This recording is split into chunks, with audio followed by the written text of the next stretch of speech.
El PER nos permite evaluar el precio que pagamos por una compañía en función de sus beneficios, por lo que en este vídeo vamos a ver los aspectos más importantes para valorar una compañía en función de su múltiplo PER.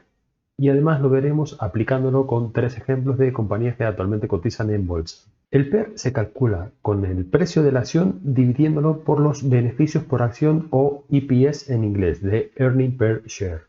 El PER lo podemos expresar como el número de veces que el mercado está dispuesto a pagar por los beneficios de una compañía, o también como el número de años que una compañía tardará en generar los beneficios que hemos pagado por ello. Por ejemplo, si la compañía X está a un PER de 20 veces, el mercado está dispuesto a pagar $20 por cada dólar de beneficio de la compañía. Es decir, que indica lo que el inversor está dispuesto a pagar por cada dólar de beneficio. Es decir, que como te estarás imaginando, el PER cuanto más alto, más cara está la compañía. Pero ojo, hay que tener muchas cosas en cuenta, además de que si el PER está alto o bajo para valorar una compañía, y es lo que os iré contando a lo largo del vídeo. El PER se puede calcular tanto con los beneficios pasados como con los beneficios futuros. Es decir, los beneficios pasados son los beneficios de los últimos 12 meses o last 12 months, y los beneficios futuros son los beneficios que estiman los analistas y el mercado que va a generar la compañía en los próximos 12 meses o next 12 months. Si el PER lo calculamos con los beneficios pasados, esto se conoce como PER a secas y estamos estableciendo lo que vale la compañía hoy. Pero lo cierto es que cuando miramos una compañía para invertir, no nos interesa los beneficios que ha generado en el pasado, sino los beneficios que va a generar en el futuro. Y lo que es más probable es que ese EPS o ese beneficio por acción en el futuro cambie, ya sea para arriba o para abajo. Por lo que los inversores solemos usar el forward PER, y esto es coger el precio de la acción y dividirlo por los beneficios futuros de la compañía. Esta es una medida subjetiva, ya que depende de las estimaciones que se hagan de los beneficios futuros de la compañía. Y como te estarás dando cuenta, aquí es donde está el kit de la cuestión. Es decir, qué tan preciso seas estimando esos beneficios futuros de la compañía. Pero no te asuste mucho porque los inversores realmente se nutren de las estimaciones que hacen tanto los analistas como las que hacen la propia empresa y las estimaciones que puede hacer un poco a ojo el propio inversor. Luego el inversor mete esos datos en su plantilla de valoración y ajustará los parámetros que estime oportuno para determinar el precio futuro de la compañía. Por norma general, los analistas llegan a conclusiones similares pero no iguales, ya que esto va a depender un poco de que si eres más conservador o si eres un poco más optimista. Por tanto, es una buena idea no fiarte nunca al 100% de lo que dicen los analistas o lo que dice la propia compañía y ser más bien conservador antes de que ponerte optimista para valorar el precio futuro de la acción de una compañía. El forward PER, por tanto, nos permite evitar errores en la valoración de una compañía, pese a que hagamos estimaciones a futuro. Por ejemplo, la compañía X cotiza a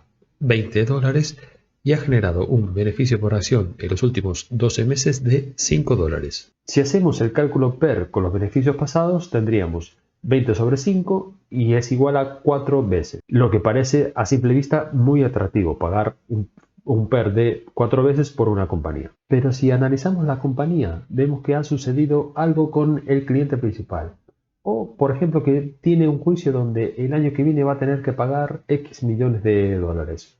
Esto provoca que el año que viene los beneficios que estima el mercado y los propios analistas será de $1 por acción, frente a los $5 que ha generado los últimos 12 meses.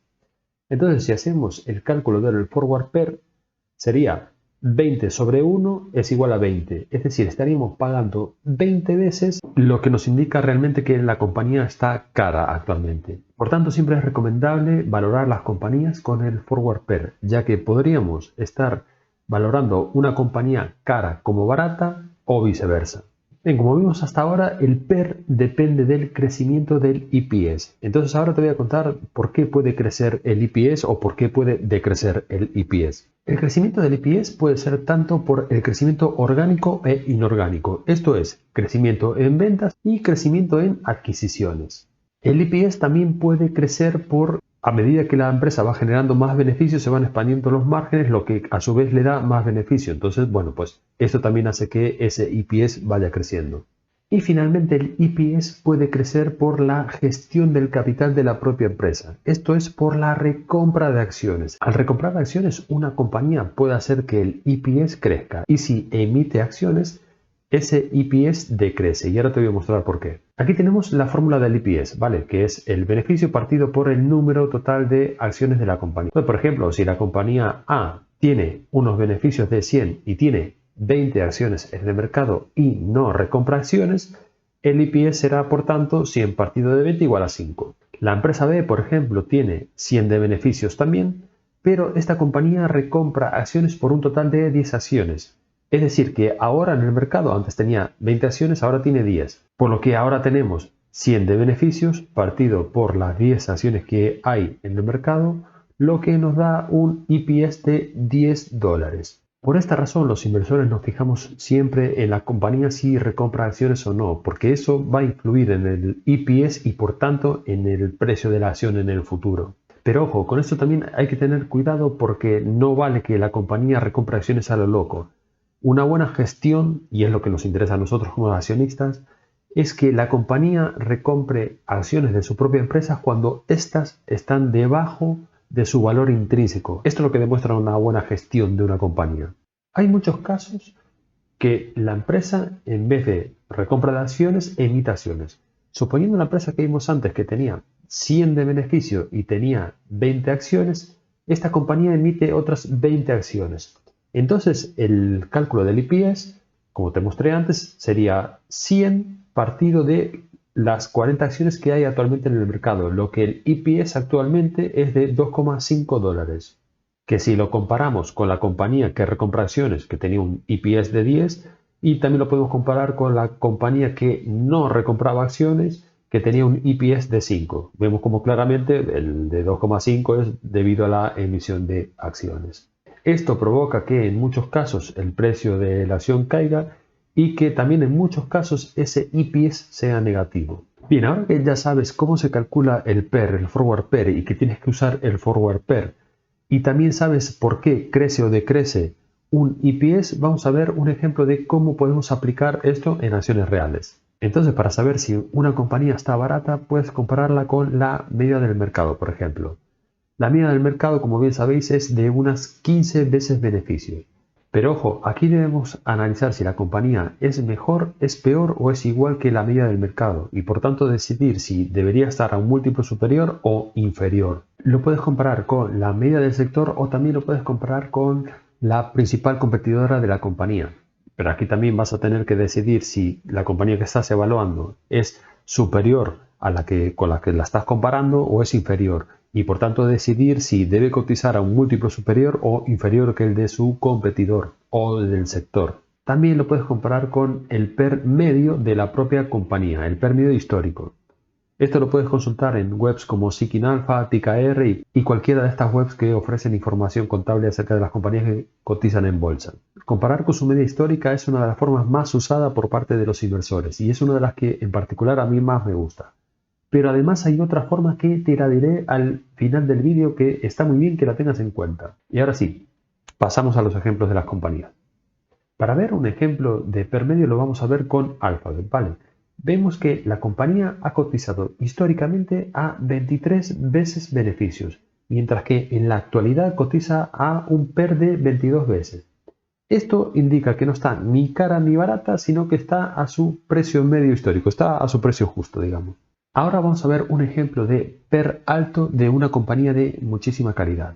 Cuando hay un PER tan alto es que el mercado se espera que mantenga un crecimiento constante de los beneficios y por eso está dispuesto a pagar ese precio tan alto por la compra de sus acciones. Por tanto, el mercado se espera que esa tasa de crecimiento de los beneficios se mantenga a lo largo del tiempo. Fíjate, por ejemplo, en el caso de Nvidia, con toda la euforia que hay hoy en día, como actualmente está a un forward PER de 28, frente a su media histórica que es de 41 veces. Esto se dio este año porque la compañía ha ido cumpliendo con los objetivos que se fue estableciendo con los beneficios y no ha ocurrido ninguna mala noticia, entre comillas, durante este año. Pero fíjate que en noviembre de 2021 había alcanzado un forward PER de 72. En ese momento la compañía seguía creciendo a un buen ritmo, pero se empezó a hablar de que subirían los tipos de interés, de la inflación que había por aquel entonces, y eso hizo que cayera durante todo el 2022 un 50% en bolsa. Y esto es lo que puede pasar cuando compras una compañía a un PER tan alto, que cualquier mala noticia, ya sea a nivel macroeconómico que afecte al mercado o una noticia que, por ejemplo, que no cumpla con los objetivos de beneficio de la compañía, hace que se te caiga en bolsa un 30, 40 o 50%. Y eso es lo que como inversor justamente quieres evitar, por más que la compañía sea una compañía excelente. Aquí vemos como en julio de 2022, que fue cuando tocó su mínimo con el PER, se contrajo hasta 27 veces. Es decir, se contrajo desde 72 veces hasta 72 veces. Fíjate también en mayo cómo llegó a un forward PER 70.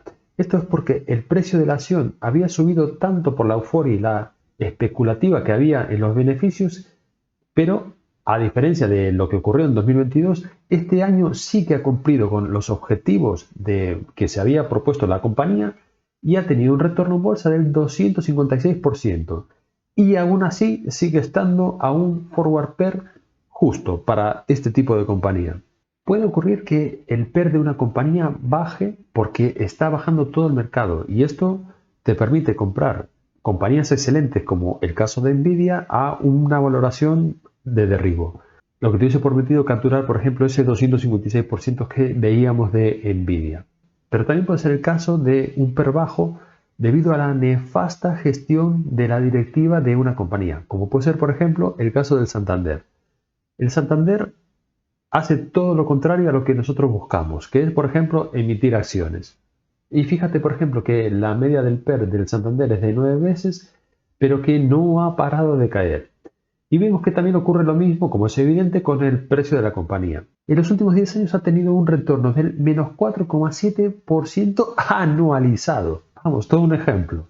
Y esto se debe básicamente a la emisión de acciones que, como vemos año tras año, pues está emitiendo cada vez más acciones. Ejemplo de una compañía pésimamente gestionada. Además de compararlo con el mercado, con su media histórica y con la media del sector, como te prometí, hay otra cosa que deberías mirar y que esto no se explica en la mayoría de las webs de inversores. Y es compararlo con el crecimiento propio de la compañía. Entonces, por ejemplo, si el EPS crece entre un 0 y un 4%, tú deberías pagar como máximo un PER de 15 veces. Si el crecimiento del EPS está entre el 4 y el 8% anualizado, tu PER máximo debería ser en torno a 20 veces. Si está entre 10 y 20 el crecimiento, deberías pagar un PER máximo de 25 veces. Y si está entre 15 y 25%, tu PER máximo debería ser de 30 veces. He tratado de resumir todos estos conceptos, meterlos en un lenguaje que sea accesible para la mayoría de las personas. Y además he hecho un vídeo que es en 12 minutos, lo que podría ser una clase perfectamente de 2 horas.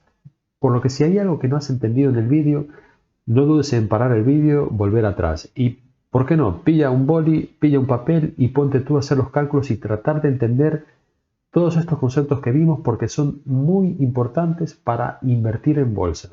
Ya que si aplicas estos conceptos más los conceptos que te traeré en futuros vídeos, podrás obtener rendimientos similares a los que obtuve yo en 2023 que te explicaba en este vídeo de aquí y, ¿por qué no?, superiores.